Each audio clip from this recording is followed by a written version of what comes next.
Ағылшын тілінің 12-ші сабағы. Біз осы сабақта ағылшын тілінде көп немесе аз, азғана немесе біраз деп қалай айтылады, соны үйренетін боламыз. Ағылшын тілінде көп деп many немесе much немесе a lot of, lots of деген сөздерді қолданады. Бұл үшеуінің айырмашылығы қандай? Түсінетін боламыз. Ағылшын тілінде зат есімдер саналатын және саналмайтын болып бөлінеді. Мысалы, book, horse, idea, shop, кітап, жылқы, идея, дүкен деген сөздер саналатын зат есімдер. Яғни біз оны бір кітап, екі кітап, 4 идея, 3 жылқы, 50 дүкен деп санауға келетін зат есімдер. Дәл солай ағылшын тілінде де one book, 2 books, 3 books, one horse, 4 horses, 9 horses, one idea, 3 ideas, one shop, 50 shops деп санай аламыз. Ал саналмайтын зат есімдерге мысалы water, money, electricity, knowledge деген сөздер жатады. Мысалы су тек литрмен, стаканмен өлшенбесе өздігінен бір су, екі су немесе көпше түрге де ауыспайды. Сулар деп жасай алмаймыз. Ақша деген сөзді алайық, money. Әрине ақшаны санау немесе count money деп қазақшада да ағылшыншада айтылғанымен ақшаның өзі бір ақша, екі ақша болып саналмайды. Бұл валютамен, яғни теңгемен немесе доллармен немесе басқа да валюталармен саналады. Electricity, электр қуаты, бір электр қуат, екі электр қуат, электр қуаттар демейміз. Бұл саналмайтын зат есімге жатады. Білім, білімдер деп көпше түрге немесе 2 білім, 3 білім деп саналмайды. Ал көп деген сөз, міне many деген сөз тек саналатын зат есімдермен қолданылады, ал much деген көп деген сөздің аудармасы саналмайтын зат есіммен қолданылады, ал a lot of, lots of саналатын да, саналмайтын да зат есім түрімен қолданады. Мысал жасап көрейік. Әуелі many және much сөздермен мысал жасайық. Many саналатын зат есіммен қолданылады. Мысалы, I have many books. Менде көп кітап бар. I don't eat many apples. Мен көп алма жемеймін. I cannot find many chairs here. Мен осы жерде көп орындық таба алмай тұрмын. There aren't many tables in the hall. Холлда көп үстел жоқ. Do you have many ideas? Сенде көп идея бар ма? Немесе саналмайтын зат есімдерді қарайық. Milk, немесе money, немесе much, electricity деген сөздер. Milk-та, яғни сүт дегенде литрмен немесе бір пачка деп саналмаса, өздігінен бір сүт, екі сүт деп сүттің өзі саналмайды. Сонымен, is there much milk in the fridge? Тоңазытқышта көп сүт бар ма? Жетерліктей сүт бар ма? They don't have much money. Олардың көп ақшасы жоқ. Does it use much electricity? Бұл көп электр қуатын қолданады ма? Деп сөйлемдер жасаймыз. A lot of немесе lots of екеуі бірдей қолданылады. Бұл саналатын да, саналмайтын да зат есіммен бірге қолданылады. Мысалы, I have a lot of books. Менде көп кітап бар. I drink lots of water. Мен көп су ішемін. Water саналмайтын зат есім, бірақ book саналатын зат есім, бірақ екеуіне де қолдана береміз. I eat lots of apples. Мен көп алма жеймін. I can find a lot of chairs here. Мен осы жерде көп орындықтар таба аламын. I need a lot of tea. Мен көп шайды қажет етемін. Маған көп шай қажет. There is a lot of traffic today. Бүгін көп кептеліс бар деп сөйлемдер жасаймыз. Яғни a lot of, lots of екеуін бірдей a lot of, lots of, кейде a lot of, кейде lots of деп қолдана береміз. Және саналмайтын да, саналатын да зат есімдермен қолданамыз. Енді a lot of, lots of сөздерінің many, much'тан қандай айырмашылығы бар? Жалпы a lot of, lots of сөйлемдер болымды сөйлем кезінде көп пайдаланылады. Бұл сөздер сөйлем егер болымсыз немесе сұрақ сөйлем кезінде өте аз пайдаланылады. Ал many бұлар керісінше болымсыз және сұрақ сөйлемдерде пайдаланылады. Much'та дәл солай болымсыз сұрақ сөйлемдерде пайдаланылады. Мысалы, қарап көрейік. I have a lot of books. Менде көп кітап бар. I don't have many books. Do you have many books? Дейміз. Яғни болымсыз сөйлемге ауысқан кезде біз many'ді қолданамыз. Менде көп кітап жоқ, және сенде көп кітап бар ма дейміз. Дәл солай компьютер деген сөзді алайық, саналатын зат есім. She has lots of computers. Оның көп компьютері бар яғни болымды сөйлем кезінде біз мынаны пайдаланып тұрмыз. Әрине many'ді да пайдалануға болады, бірақ many өте сирек пайдаланады. Көбінде біз a lot of немесе lots of деген сөзді қолданамыз. She doesn't have many computers. Ал болымсыз немесе сұрақ сөйлем кезінде many'ді қолданамыз. Оның көп компьютері жоқ, немесе ода көп компьютер бар ма деп жасаймыз. Енді саналмайтын зат есіммен мысал жасайық. Бұл кезде де дәл осылай болымды сөйлемдер кезінде lots of немесе a lot of деген сөздерді пайдаланамыз, ал сұрақ және болымсыз сөйлемдерде біз much'ты пайдаланамыз. I drink lots of water. Мен көп су ішемін. I don't drink much water. Мен көп су ішпеймін. Do you drink much water? Сен көп су ішесің бе? I have a lot of money. Менде көп ақша бар. I don't have a lot of money. Much money. Менде көп ақша жоқ деп айтамыз. Яғни a lot of деген мүлдем пайдаланылмайды деген сөз емес, болымсыз сөйлемдерде де пайдалануға болады. Бірақ much money деген much деген сөз көбірек пайдаланылады. Do you have much money? Сенде көп ақша бар ма? Міне many'дің саналатын зат есімдермен, much'тың саналмайтын зат есімдермен, ал a lot of lots of-тың екі түрлі зат есіммен де пайдаланатын білдік. Бірақ сөйлем болымсыз және сұрақ сөйлем болса many, much қолданылады. Ал егер болымды сөйлемдер кезінде біз a lot of және lots of сөздерін пайдаланамыз. Ал енді ағылшын тілінде азғана деп қалай айтады? A few немесе few және a little және little сөздері пайдаланылады.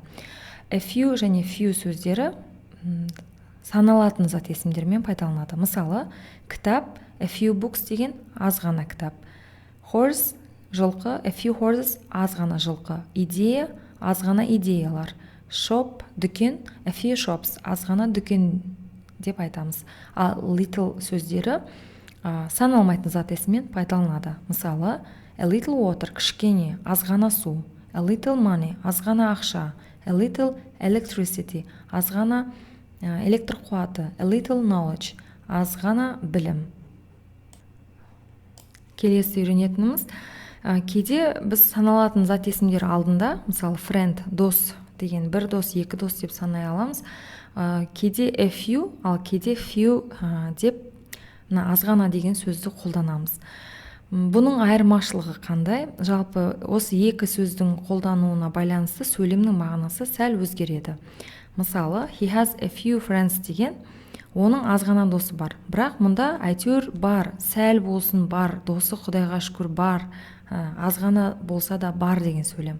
Ал мұнда he has a few friends деген, досы тіптім жоқтың қасы, досы сәл бар емес, жоқтың қасы, яғни өте аз деген мағынадағы сөйлем болып табылады. Мысалы, мына сөйлемді қарайық. Few деген мұнда артикльсіз пайдаланып тұр, яғни жоқтың қасы деген, сондай аз, жоқтың қасы деген сөз болып табылады. Аударайық. I have few arguments with my family. Менің отбасыммен проблемам жоқтың қасы деген сөйлем. Тіптім аз деген сөйлем. Келесі a little және little. Мынау кішкене сәл бар деген болып аударылса, мынау жоқтың қасы, тіптім аз деген сөз болып табылады. Және бұл сөздерді біз білеміз, екеуі саналмайтын зат есімдер алдында пайдаланады. Мысалы, I have a little money enough for the cinema. Менде әйтеуір ақша сәл бар, кинотеатрларға жетерлік. Ал мұнда I have little money, I really can't go to the cinema. Артикльсіз пайдаланып тұр. Менде ақша жоқтың қасы, тіптім аз, мен кинотеатрға шынымен бара алмаймын деген сөйлем. Мына сөйлемге қарайық. There is little crime in my town. Жоқтың қасы деген сөз, яғни артиклінсіз пайдаланса, тіптім аз деген сөзді білдіреді. Мысалы, менің қаламда қылмыс жоқтың қасы, тіптім аз деген сөйлем болып табылады. Сонымен few және сөздері саналатын зат есімдер алдында, ал little сөзі саналмайтын зат есімдер алдында пайдаланады. Бірақ егер a few және few сөзде пайдаланатын болсақ, біз мысалы позитивті мағынамен айтатын болсақ a few-ді қолданамыз, ал тіптім аз десек few-ді қолданамыз. Дәл солай a little сәл бар, аз ғана болса да бар дейтін болсақ a little, ал азғана, тіптім аз дейтін болсақ little сөзін пайдаланамыз. Келесі үйренетініміз ағылшын тілінде біраз, біршама деп қалай айтады. Мысал жасап көрейік. I have a plate деген менде тарелка бар деген сөз. Егер менде 2 тарелка, 3 тарелка бар дейтін болсақ, онда I have 2 plates, 3 plates деп сөйлемде жасаймыз. Ал енді егер тарелканың санын айтпасақ, мысалы маған біраз тарелка керек, немесе менде біраз тарелка, біршама тарелка бар дейтін болсақ, онда ол сөз some деген сөз болып табылады. I have some plates, менде біршама тарелка бар. Менде үйде біршама тарелка бар деп мысалы сөйлем жасай аламыз. Енді осыны болымсыз сөйлемге айналдырайық. Менде ешқандай тарелка жоқ деп айтатын болсақ, онда some сөзі any сөзіне айналады. I don't have any plates. Менде ешқандай тарелка жоқ. Ал енді сұрақ түріне айналдырсақ, do you have any plates? Сенде қандай да бір тарелка бар ма? Деп сөйлемді жасаймыз. Басқа да мысалдар жасайық. I need a new t-shirt. Маған жаңа футболка қажет. I need 3 new t-shirts. Маған 3 жаңа футболка қажет. Ал егер енді 3-4 болсын мейлі, біраз футболка, жаңа футболка қажет дейтін болсақ, онда біз some сөзін пайдаланамыз. I need some new t-shirts. Ал егер маған ешқандай футболка қажет емес дейтін болсақ, I don't need any t-shirts дейміз. Ал егер саған қандай да бір футболка қажет пе дейтін болсақ, қандай да бір деген сөзге де any сөзін пайдаланамыз. Do you need any t-shirts? Яғни мұндағы some сөзі any деген сөзге айналады. Сұрақ, егер сөйлем сұраққа айналса, немесе болымсыз сөйлемге айналса. Қазақшада тіке аудармасы бар. Яғни мұнда маған жаңа футболкалар қажет, мұнда біраз жаңа футболка қажет, ал екінші сөйлемде маған ешқандай футболка қажет емес. Do you need any t-shirts деген саған қандай да бір футболка қажет па деген сөйлем. Басқа да мысал жасайық. I have a question. Менде сұрақ бар. Менде біраз сұрақ бар дейік. I have some questions. Менде ешқандай сұрақ жоқ. I don't have any questions. Сенде қандай да бір сұрақ бар ма? Do you have any questions? Немесе сендерде қандай да бір сұрақтар бар ма? Do you have any questions? Деп сөйлемді жасаймыз.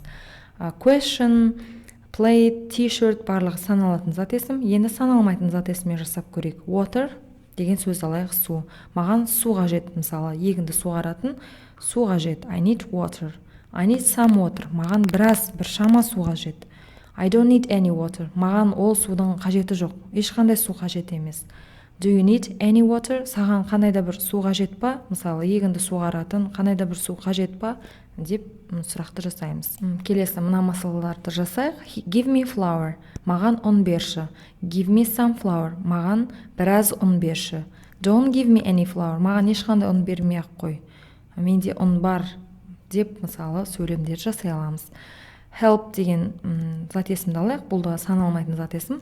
He needs help. Оған көмек қажет. He needs some help. Оған біраз көмек қажет. He doesn't need any help. Оған ешқандай көмек қажет емес. Does he need any help? Оған қандай да бір көмек қажет пе? Деп міне осылай сөйлемдерді жасаймыз. Ал егер біз ұсыныс жасайтын болсақ, немесе бір нәрсені сұрайтын болсақ, онда біз мынандай сөйлемдер жасай аламыз. Why don't we buy some cookies? Неге біз біраз печенье сатып алмаймыз?